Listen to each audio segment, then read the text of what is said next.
Hey everybody, today we are talking about sleep.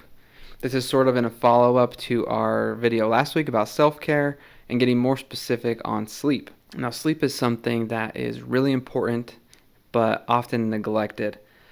There are a lot of benefits to not only your physical health but your mental health if you're getting enough sleep.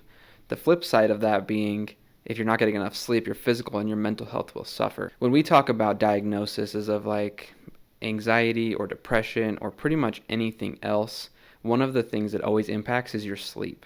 The reverse side of that is that if you have good sleep, you can alleviate a lot of the symptoms of anxiety or depression or whatever mental health issue you suffer from.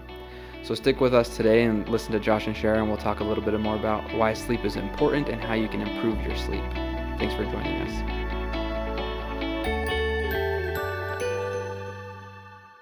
Hey guys, today we're going to talk about one of the most crucial elements in maintaining a good mental health.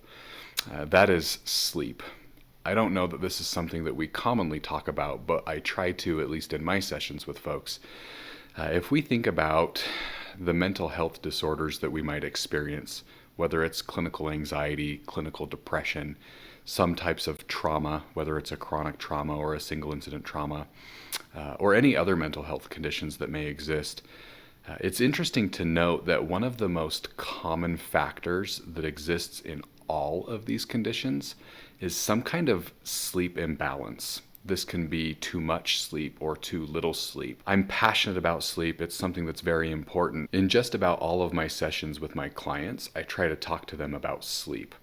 Part of the reason for that is because when we have a good night's sleep, we have the ability to manage some of the daily curveballs that life throws at us. Generally, after the first time I meet with a client in the initial evaluation, one of their homework assignments almost every time is to at least begin tracking their sleep and trying to find a way to improve it. When we get a good night's sleep, we hit that REM stage, which most of us know as that rapid eye movement. This is an opportunity for our brain to trim synapses that are unhealthy and unhealthy learning. So if we don't get to that stage of sleep, if we don't get enough sleep or we don't get restful sleep, our brain actually isn't providing the self-care and health that it needs to learn healthy patterns of thinking, which, as we talk about, moves forward into better emotional health.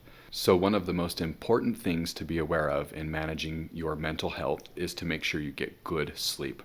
Remember, it's a common thing among almost all of the mental health conditions, and having a good sleep hygiene is going to help the way that our brain functions and the way that our body experiences emotions.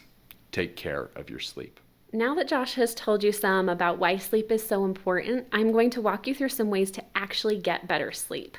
Now, I know what I'm about to say right now is not going to be very popular, but I think it's a really important thing to know. Often we turn to sleep medication to help us sleep, and sometimes maybe this can't be avoided, but for the most part, most of us could get better sleep if we just followed basic sleep hygiene techniques. Now, I know that everybody doesn't want to hear that because sleep hygiene can be a real pain, and it's something that you have to do consistently if it's going to work. But it's also the best thing that you can do so that you're getting natural sleep. And natural sleep is what your body needs so that it can rejuvenate and replenish and help you to live a healthier and more mentally stable life. So today I'm going to walk you quickly through the 12 different tips of sleep hygiene that we share with our clients, and this is from a framework that's called DBT, or dialectical behavior therapy. So to start out, the first tip that I'm going to talk about is sticking to a schedule. Nobody likes this one, myself included, because sometimes it would be really fun to stay out way late at night, or I like to sleep in on the weekends. But if you're not sticking to a schedule, you're not training your body to be able to sleep.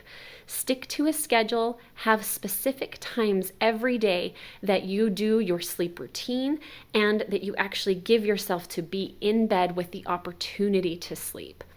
This also means that you'll probably have a regular wake up time and not change it up every day. It really needs to be as similar as you can from day to day. So even though this one might not sound fun, it's really important. Try to stick to a schedule.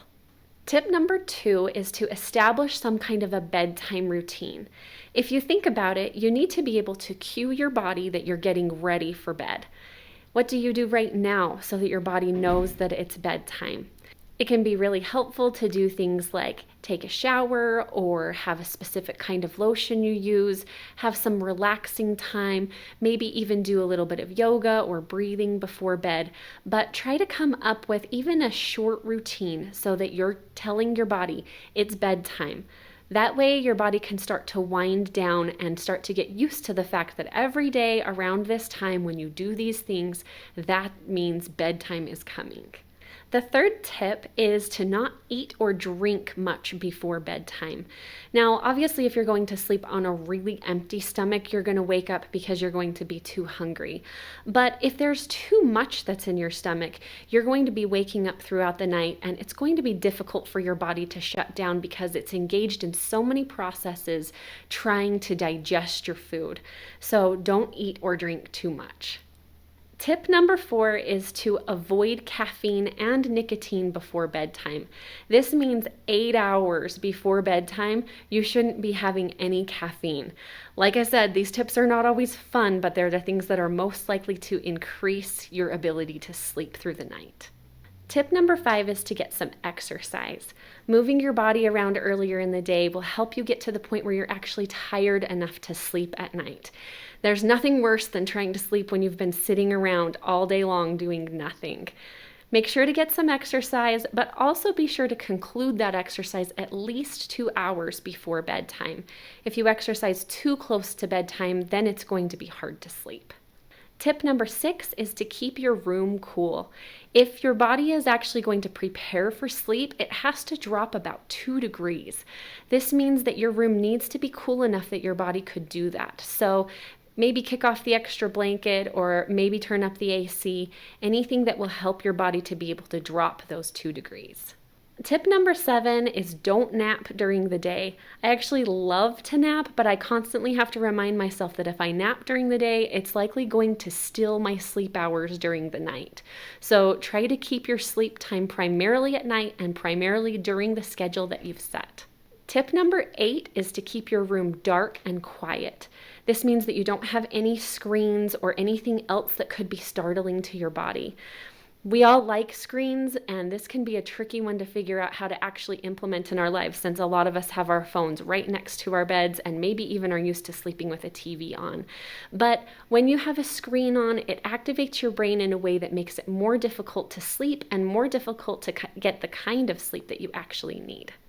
Tip number 9 is to use your bed only for sleep. This means that you're not going to do other things in bed like fold your laundry on your bed or lay around and relax.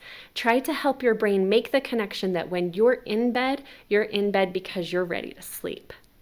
Tip number 10 is taking a bath or a shower before bedtime. Again, this could be part of your routine, but it's just helping your muscles relax before you go to sleep. Tip number 11 is to not rely on sleeping pills. And I know I said this as one of the first things, but sleeping pills can make it more difficult to fall asleep naturally and can mess up your body's rhythm and ability to produce the kind of chemicals that it needs to fall asleep on its own.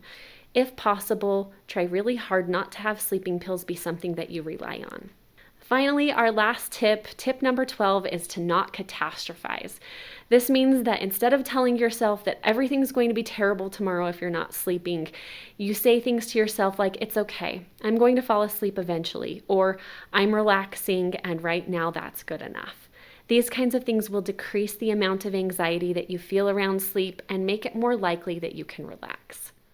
Thanks everybody for joining us today to talk about sleep. Hopefully something you learned was helpful for you, and hopefully something you learned is something you're willing to try to improve your sleep and improve your mental and physical health as well.